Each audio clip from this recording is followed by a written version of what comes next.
അപ്പോൾ നിങ്ങളൊക്കെ അറിഞ്ഞു കാണും, വലതുവശത്തെ കള്ളൻ എന്ന ജിത്തു ജോസഫ് സംവിധാനം ചെയ്ത് ജോജു ജോർജും ബിജു മേനോനും അഭിനയിച്ച സിനിമ ഒരു ക്രൈം ത്രില്ലർ സിനിമ, അല്ലെങ്കിൽ ഒരു ത്രില്ലർ വിഭാഗത്തിൽപ്പെട്ട സിനിമ, അല്ലെങ്കിൽ ഡ്രാമ ത്രില്ലർ പടം എന്ന് വിശേഷിപ്പിക്കാവുന്ന ഒരു സിനിമ റിലീസായിട്ടുണ്ട്. OTT റിലീസായിട്ടുണ്ട്. ഞാൻ ഈ പടം കണ്ടു. അതെ, ഈ ചാനൽ ഒന്ന് സബ്സ്ക്രൈബ് ചെയ്യണേ.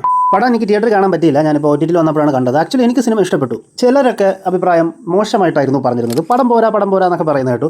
ചിലർ ഓക്കെ ആണെന്ന് പറയുന്നത് കേട്ടു.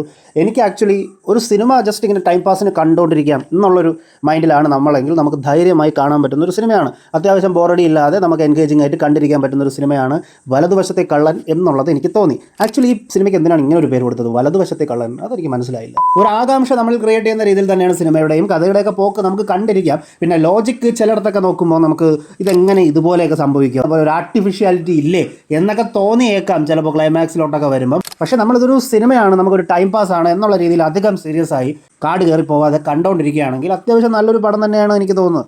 പിന്നെ ഇതിൽ ബിജു മേനോൻ്റെ പെർഫോമൻസ് എടുത്ത് പറയണം. ജോജു കുറച്ചൊക്കെ ഉള്ളൂ പടത്തിൽ, എങ്കിലും ബിജു മേനോൻ്റെ പെർഫോമൻസ് ഭയങ്കര സംഭവമായിട്ട് എനിക്ക് തോന്നി. അതായത് നന്നായിട്ട് ചെയ്തിട്ടുണ്ട്. ആ ഒരു ആറ്റിറ്റ്യൂഡ്, ആ ഒരു ക്യാരക്ടറിൻ്റെ ആറ്റിറ്റ്യൂഡ് മെയിൻറ്റെയിൻ ചെയ്ത് തുടക്കം തൊട്ട് ഒടുക്കം വരെ പിടിച്ച് മുന്നോട്ട് പോയിട്ടുണ്ട് നല്ല രീതിയിൽ. അതിൻ്റെ ക്ലൈമാക്സിനോട് അടുക്കുന്ന ചില സീൻസൊക്കെ ഉണ്ട്.